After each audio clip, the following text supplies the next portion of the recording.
Good afternoon. This is All India Radio. I'm Valsa Williams and with me is Anuja Kumar with the Midday News.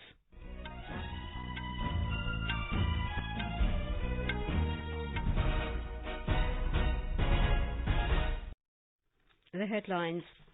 Prime Minister Narendra Modi along with his Australian and UK counterparts to launch new initiative Infrastructure for Resilient Island States in Glasgow.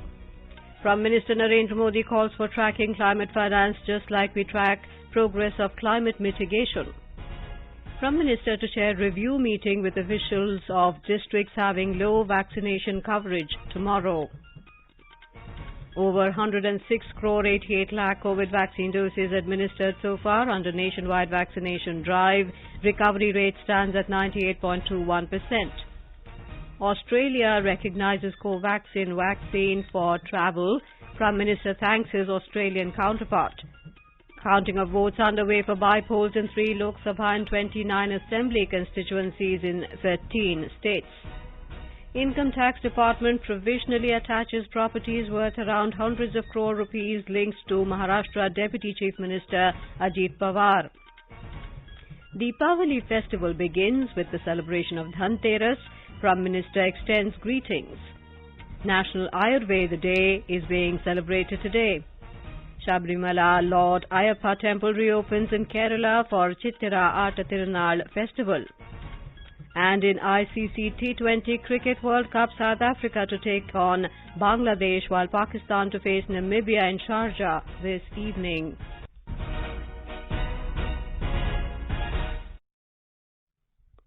As India created history by administering 100 crore doses of vaccine against COVID-19, All India Radio salutes all the doctors, nurses, other frontline workers and all those who got vaccinated and made this possible. Even though the country has achieved this feat, we caution our listeners that the battle against COVID is not yet over. We appeal to our listeners to get fully vaccinated at the earliest and also help others get vaccinated. During the festival season, please follow these 3 simple steps. Wear a face mask, maintain 2 gaz ki duri for social distancing, focus on hand and face hygiene. For any COVID-related information and guidance, contact national helpline numbers 011-2397-8046 and 1075. And other news in detail. India will achieve net zero carbon emissions by 2070 and reduce 1 billion tons of carbon emissions from the total projected emissions by 2030. The country will bring down the carbon intensity of its economy by more than 45% by 2030. Delivering the national statement at the World Leaders Summit of COP26 in Glasgow, Prime Minister Narendra Modi said India will bring its non-fossil energy capacity to 500 gigawatts by 2030 and it will fulfill 50% of its energy requirement through renewable energy by 2030. Climate change पर इस वैश्विक मंथन के बीच मैं भारत की ओर से इस चुनौती से निपटने के लिए 5 अमृत तत्व रखना चाहता हूं, पंचामृत की सौगात देना चाहता हूं। पहला, भारत 2030 तक अपनी नॉन फोसिल एनर्जी कैपेसिटी को 500 गीगावाट तक पहुंचाएगा। दूसरा, भारत 2030 तक अपनी 50% एनर्जी रिक्वायरमेंट रिन्यूएबल एनर्जी से पूरी करेगा। तीसरा, भारत अब से लेकर 2030 तक के कुल प्रोजेक्टेड कार्बन एमिशन में 1 बिलियन टन की कमी करेगा। चौथा, 2030 तक भारत अपनी अर्थव्यवस्था की कार्बन इंटेंसिटी को 45% से भी कम करेगा। और पांचवा, वर्ष 2070 तक भारत नेट जीरो का लक्ष्य हासिल करेगा। ये पंचामृत क्लाइमेट एक्शन में भारत का एक अभूतपूर्व योगदान होंगे। Mr. Modi said the country constitutes 17% of the global population and its contribution to the emission has remained only 5%. But today, the entire world admits that India is the only major economy which has delivered on the Paris Agreement in letter and spirit. The Prime Minister opined to track climate finance just like we track the progress of climate mitigation. Friends, ये सच्चाई हम सभी जानते हैं कि climate finance को लेकर आज तक किए गए वायदे खोखले ही साबित हुए हैं। जब हम सभी क्लाइमेट एक्शन पर अपने एम्बिशन बढ़ा रहे हैं, तब क्लाइमेट फाइनेंस पर विश्व के एम्बिशन वही नहीं रह सकते जो पेरिस एग्रीमेंट के समय थे। आज जब भारत ने एक नए कमिटमेंट और एक नई ऊर्जा के साथ आगे बढ़ने का संकल्प लिया है, तो ऐसे समय में क्लाइमेट फाइनेंस और लो कॉस्ट क्लाइमेट टेक्नोलॉजी का ट्रांसफर और महत्वपूर्ण हो जाता है। भारत की अपेक्षा है कि विकसित देश जल्द से जल्द $1 ट्रिलियन का क्लाइमेट फाइनेंस उपलब्ध कराएं। आज आवश्यकता है कि जैसे हम क्लाइमेट मिटिगेशन में हुई प्रगति को ट्रैक करते हैं, वैसे ही हम क्लाइमेट फाइनेंस को भी ट्रैक करें। उचित न्याय तो ये होगा कि जो देश क्लाइमेट फाइनेंस पर किए अपने वादों पर खरे नहीं उतरे, उन पर दबाव बढ़े। The Prime Minister also called for making lifestyle for the environment a global mission. आज विश्व मान रहा है कि क्लाइमेट चेंज में लाइफस्टाइल की एक बहुत बड़ी भूमिका है। मैं आज आपके सामने वन वर्ल्ड मूवमेंट का प्रस्ताव रखता हूं। ये एक शब्द है लाइफ, LIFE, यानी लाइफस्टाइल फॉर एनवायरमेंट। आज जरूरत है कि हम सभी लोग एक साथ आकर कलेक्टिव पार्टिसिपेशन के साथ लाइफस्टाइल फॉर एनवायरमेंट यानी लाइफ को एक अभियान की तरह आगे बढ़ाएं। ये एनवायरमेंटल कॉन्शियस लाइफस्टाइल का एक मास मूवमेंट बन सकता है। आज आवश्यकता है माइंडलेस और डिस्ट्रक्टिव कंजम्पशन के बजाय माइंडफुल और डेलिबरेट यूटिलाइजेशन की। ये मूवमेंट एक साथ मिलकर ऐसे लक्ष्य तय कर सकता है जो डाइवर्स एरियाज में एक क्रांतिकारी बदलाव ला सकता है। Our correspondent covering the event has filed this report. Today is the last day of World Leaders Summit of COP26 and the Prime Minister will attend several events. He will participate in leader-level event organized with the COP26 presidency around the theme of clean technology, innovation and deployment. One of the important events is the launch of Global Green Grids Initiative. Besides, Mr. Modi along with Australia and UK Prime Ministers will launch a new initiative for infrastructure for resilient island states. It is aimed at creating coalition for putting in place infrastructure that can withstand disasters and lessen economic losses in island nations. Several bilateral meetings, including with Switzerland, Finland, Israel, and Nepal, are also scheduled to take place on the sidelines of COP26. Divakar, AR News, Glasgow. Prime Minister Narendra Modi met his UK counterpart Boris Johnson in Glasgow on the sidelines of COP26 yesterday. Mr. Modi congratulated Mr. Johnson for successfully organising the COP26 and for his personal leadership in championing global action for climate change mitigation and adaptation. Mr. Modi reiterated India's commitment to work closely with the UK on climate finance, technology, innovation and adaptation of green hydrogen, renewables and clean technologies. During the meeting, the two Prime Ministers reviewed the implementation of the Roadmap 2030 priorities, particularly in trade and economy, people-to-people, health, defence and security areas. In the wake of the UN Climate Summit or the Conference of Parties COP26, All India Radio brings to you a Ready Reckoner. Under the COP26 Explainer series, we will bring for you daily the terms and concepts that will be in use in Glasgow. Today we shall talk about what is climate finance. Climate finance is the flow of funds to all activities, programs or projects that support climate change related projects, whether mitigation or adaptation around the world.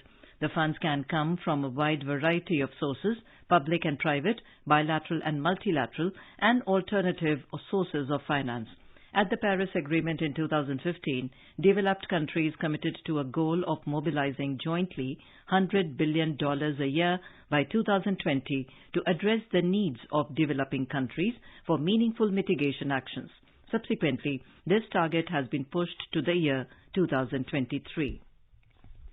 Over 106 crore 88 lakh COVID vaccine doses have been administered so far under nationwide vaccination drive.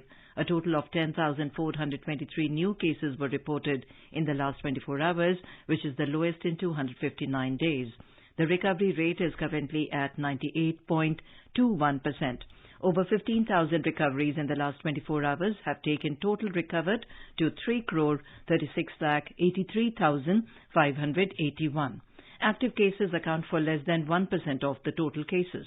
Over 61 crore total tests have been conducted so far.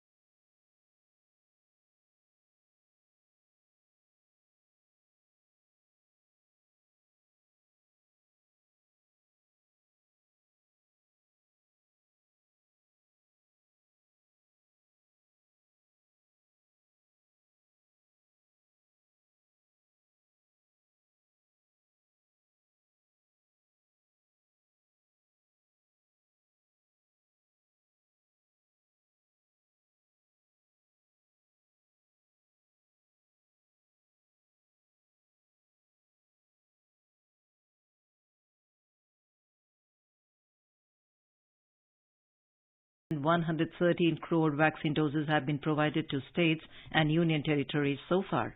It added that more than 13 crore 76 lakh balance and unutilized COVID vaccine doses are still available with the states and union territories to be administered. Health Minister Dr. Mansukh Mandavia today visited Lady Hardinge Medical College in New Delhi. Dr. Mandavia met doctors and healthcare workers. The minister appreciated healthcare workers for their work and efforts in handling the COVID-19 pandemic. Immediately after returning to the country, after attending the G20 summit and COP26, Prime Minister Narendra Modi will hold a review meeting with districts having low vaccination coverage at 12 noon tomorrow via video conferencing. Talking to AIR News, Associate Professor in the Medicine Department of Safdarjung Hospital in New Delhi, Dr. Rupali Malik, cautioned people against using sanitizers near fire and gas stoves as they are highly inflammable liquids. इस तरह के काफी cases देखे गए हैं कि अगर आप सैनिटाइज करके हाथ किचन में कुकिंग करने जा रहे हैं तो पता चला पूरे हाथों में बर्न्स हो गए हैं, क्योंकि हमें समझना होगा कि बहुत से सैनिटाइजर आपके अल्कोहल बेस्ड हैं जो कि इन्फ्लेमेबल होते हैं, यानी कि आसपास आएंगे तो उसमें आग लगने की चांसेस रहेंगे। तो इसलिए हमें इन चीजों का ध्यान रखना है कि अगर आप कोई भी इस तरह का काम कर रहे हैं तो उस टाइम आप कोई अल्कोहल बेस्ड सैनिटाइजर से अपने हाथ को सैनिटाइज ना करें, केवल आप साबुन पानी से हाथ धो के ही काम करें। तो ये एक बहुत बड़ा और बहुत इंपॉर्टेंट प्रिकॉशन है जो दिवाली के समय में हमें सभी लोगों तक पहुंचाने की जरूरत है कि हाथों को सैनिटाइज करके आप कोई भी आग या इस तरह का कोई काम ना करें। Australia has recognized India's COVID vaccine, Covaxin, allowing those vaccinated with it to enter the country. Australia's recognition to Covaxin comes soon after the US eased travel restrictions for Covaxin vaccinated travellers by allowing trial participants to enter without having to quarantine. Prime Minister Narendra Modi has thanked his Australian counterpart Scott Morrison for this. In a tweet, Mr. Modi said it is an important step forward in the post-COVID partnership between India and Australia.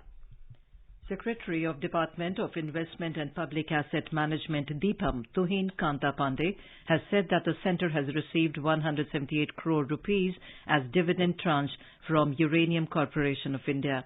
He added that the Union Government has also received 104 crore rupees from Rights Limited and 53 crore rupees from Solar Energy Corporation of India as dividend tranches. You are listening to the Midday News on All India Radio. A reminder of the headlines before we move on. Prime Minister Narendra Modi, along with his Australian and UK counterparts, to launch new initiative infrastructure for resilient island states in Glasgow. Prime Minister Narendra Modi calls for tracking climate finance just like we track progress of climate mitigation. Prime Minister to chair review meeting with officials of districts having low vaccination coverage tomorrow. Over 106 crore 88 lakh COVID vaccine doses administered so far under nationwide vaccination drive. Recovery rate stands at 98.21%. Australia recognises Covaxin vaccine for travel. Prime Minister thanks his Australian counterpart. Counting of votes underway for by-polls in 3 Lok Sabha and 29 Assembly constituencies in 13 states. Income Tax Department provisionally attaches properties worth around hundreds of crore rupees linked to Maharashtra Deputy Chief Minister Ajit Pawar. Deepavali festival begins with the celebration of Dhanteras. Prime Minister extends greetings. National Ayurveda Day is being celebrated today. Sabarimala Lord Ayyappa Temple reopens in Kerala for the Chitira Atta Tirunal Festival. And in ICC T20 Cricket World Cup, South Africa to take on Bangladesh, while Pakistan to face Namibia in Sharjah this evening. For quick news updates around the clock, follow us on our Twitter handle at AIR News Alerts.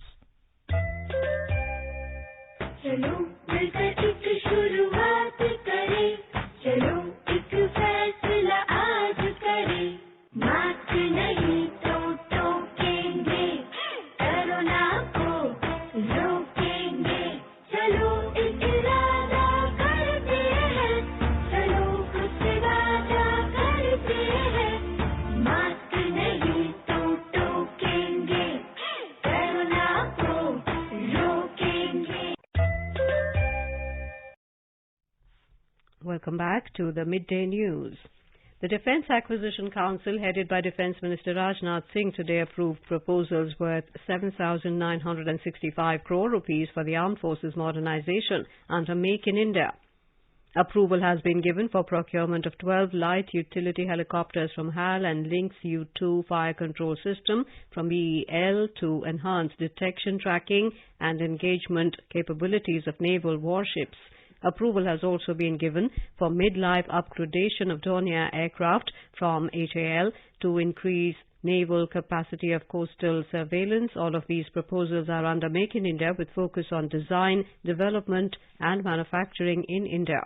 As a further impetus to Atmanirbhar Bharat, a global procurement case of naval guns has been foreclosed, with these guns' quantity added to the upgraded Super Rapid Gun Mount being manufactured by Bharat Heavy Electricals Limited. Counting of votes has begun for 3 Lok Sabha and 29 Assembly constituencies spread over 13 states and the Union Territory of Dadra and Nagar Haveli, where by-elections were held on October the 30th. The Lok Sabha seats where by-elections were held are Khandwa in Madhya Pradesh, Mandi in Himachal Pradesh and Dadra and Nagar Haveli. All 3 Lok Sabha seats fell vacant following the death of sitting MPs. The by-elections for 29 assembly seats were held in 13 states, including Assam, West Bengal, Madhya Pradesh, Himachal Pradesh, Bihar, Karnataka, Haryana and Maharashtra.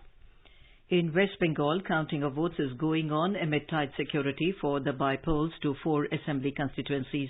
All India Trinamool Congress candidates are leading in all the 4 seats. In Dinhata of Cooch Behar, Udayan Guha is leading by 1.63 lakh votes over his nearest rival BJP candidate Ashok Mandal after 19 rounds of counting.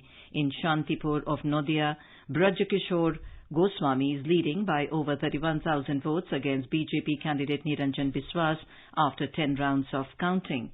In Khordha of North 24 Parganas, former Minister Shovan Dev Chattopadhyay is leading by 62,000 votes over his nearest rival CPIM candidate Deb Jyoti Das.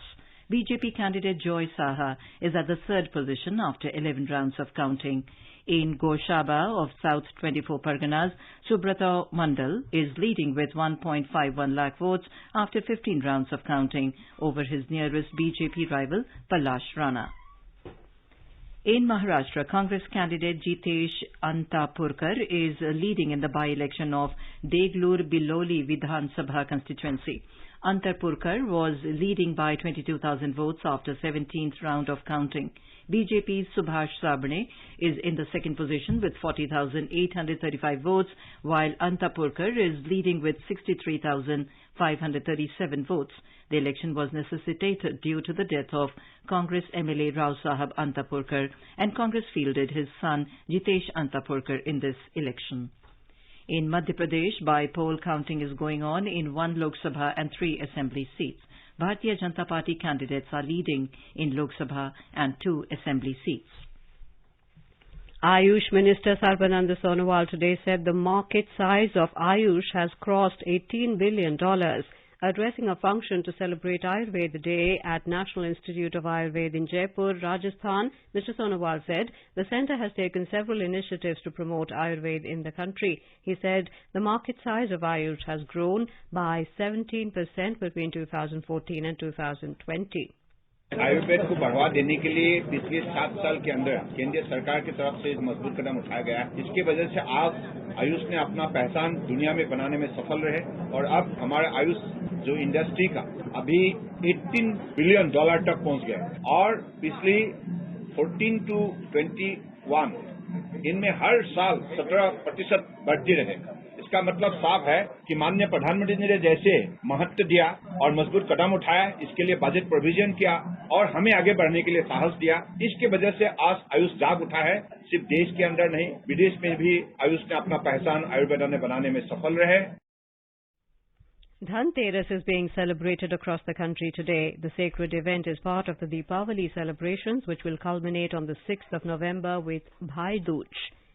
Dhanteras means wealth and prosperity, and therefore gold, silver and utensils are bought on this day. It is a Hindu festival in which the Hindu god of Ayurveda, Dhanvantari, who is an avatar of Lord Vishnu, is worshipped. Prime Minister Narendra Modi has greeted the people on the occasion of Dhanteras. The Sabarimala Lord Ayappa temple in Kerala's Pathanamthitta district reopened today for the Chittira Attathirunal festival. The devotees will be allowed only on the basis of the virtual booking system.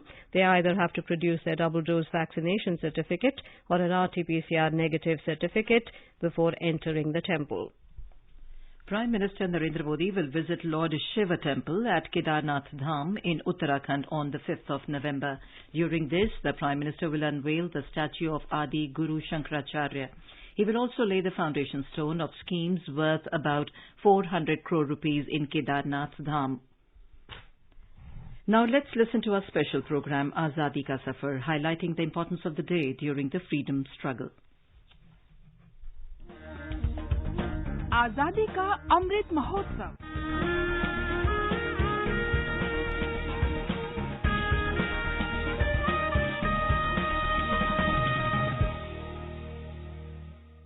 Azadi Ka Safar with AIR News.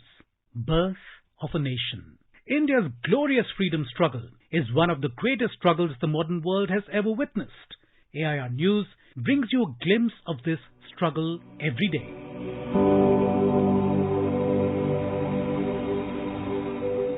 It was on 2nd November 1929 that a conference of prominent national leaders, including Mahatma Gandhi, Madan Mohan Malviya, Sardar Patel and others, issued the Delhi Statement as a response to the declaration by Lord Irwin on October 31st, 1929. During this time, the Simon Commission was touring India and facing protests everywhere. Simon Commission! Bharat Mata Ki Jai! While Indians across the country unanimously boycotted the Simon Commission, there was opposition in London also against giving concessions to the Indians, and it was debated in the Parliament. The declaration by Irwin was an attempt to restore Indians' faith in the ultimate purpose of British policy. He persuaded the Indian National Congress's leadership to come to the Round Table Conference. Gandhiji issued the Delhi Statement in an attempt to find a middle path for the ensuing issues. The main points of the declaration focused on adoption of a policy of general conciliation to induce a calmer atmosphere in the country, granting of general amnesty to political prisoners, and securing the representation of progressive political organizations. The statement also underlined that a more liberal spirit should be infused in the government of the country.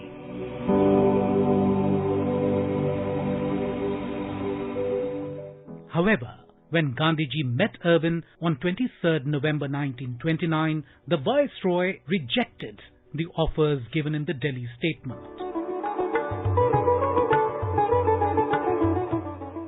Today is the birth anniversary of renowned physician, social reformer and ardent propagator of science, education and research, Mahendralal Sarkar. He was born in Pekpara village of Howrah district in the Bengal province on the 2nd of November in 1833. He was the founder of the first National Science Association of India, namely Indian Association for the Cultivation of Science, where Nobel laureate C.V. Raman and many other scientists started their scientific experiments. Mahendralal Sarkar was educated in the traditional European system of medicine, but later turned to homeopathy due to the inability of ordinary Indians to afford treatment with Western medicines, and played an important role in promoting the use of alternative medicine systems. In a meeting of the Bengal branch of the British Medical Association, he proclaimed homeopathy to be superior to the Western medicine of the time, for which he was ostracized by the British doctors. However, he went on to become a leading homeopathic practitioner in India, and in the course of his career treated several notable persons of those days, including the author Bankim Chandra Chattopadhyay, the ascetic Ramakrishna, and Maharaj of Tripura.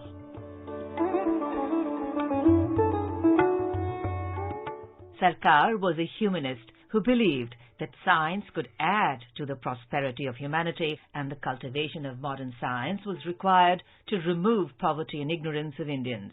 For this purpose, he established the Indian Association for the Cultivation of Science, IACS, in 1876. The association held regular lectures to popularize science among the masses. Sarkar also supported women's education. He arranged for freedom fighter Sarala Devi Chaudhrani's attendance in the evening lectures at IACS so that she could pursue higher studies in physics. Mahendralal Sarkar died on 23rd February 1904, but his legacy of reaching out to Indian citizens and popularizing science education and research has left an indelible mark on Indian society. We salute this great Indian and his love for the motherland. That brings us to the end of this episode of Azadi Ka Safar with AIR News. See you in the next episode tomorrow.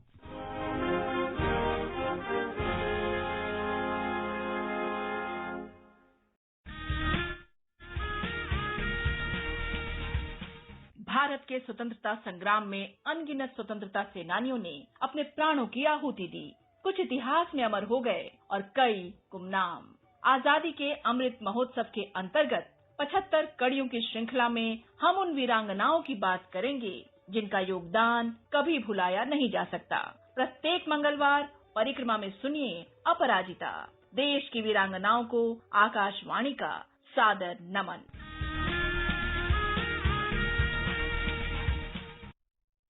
Moving on with the news, the Income Tax Department has provisionally attached various properties worth around hundreds of crore rupees across Maharashtra, Delhi and Goa, linked to Maharashtra Deputy Chief Minister Ajit Pawar. The properties are attached by Income Tax Department under Benami Act. Our correspondent, quoting official sources, reports that the attached properties include a cooperative sugar factory and a tower at Nariman Point.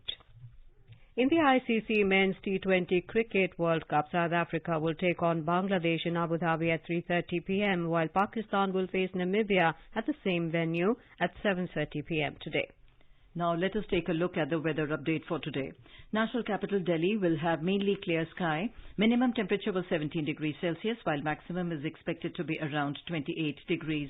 Mumbai will also have partly cloudy sky, minimum temperature of 24 degrees Celsius, while maximum is expected to be 35 degrees. Chennai is expected to have generally cloudy sky with moderate rain. Kolkata will have mainly clear sky. Srinagar will have generally cloudy sky with possibility of rain or thunderstorm or dust storm. Gilgit will witness generally cloudy sky, while temperature will vary between 3 and 23 degrees Celsius. Visakhapatnam will witness generally cloudy sky with 1 or 2 spells of rain or thunder showers. And now, before we end the bulletin, the headlines once again. Prime Minister Narendra Modi, along with his Australian and UK counterparts, to launch new initiative Infrastructure for Resilient Island States in Glasgow. Prime Minister Narendra Modi calls for tracking climate finance just like we track progress of climate mitigation. Prime Minister to share review meeting with officials of districts having low vaccination coverage tomorrow. Over 106 crore 88 lakh COVID vaccine doses administered so far under nationwide vaccination drive, recovery rate at 98.21%. Australia recognizes Covaxin vaccine for travel. Prime Minister thanks his Australian counterpart. Counting of votes underway for by-polls in 3 Lok Sabha and 29 Assembly constituencies in 13 states. Income Tax Department provisionally attaches properties worth around hundreds of crore rupees linked to Maharashtra Deputy Chief Minister Ajit Pawar. The Deepavali festival begins with the celebration of Dhanteras. Prime Minister extends greetings. National Ayurveda Day being celebrated today. Sabrimala Lord Ayyappa Temple reopens in Kerala for Chittira Tirunal Festival. In ICC 20 Cricket World Cup, South Africa to take on Bangladesh, Pakistan to face Namibia and Sharjah this evening. And with that we end the midday news.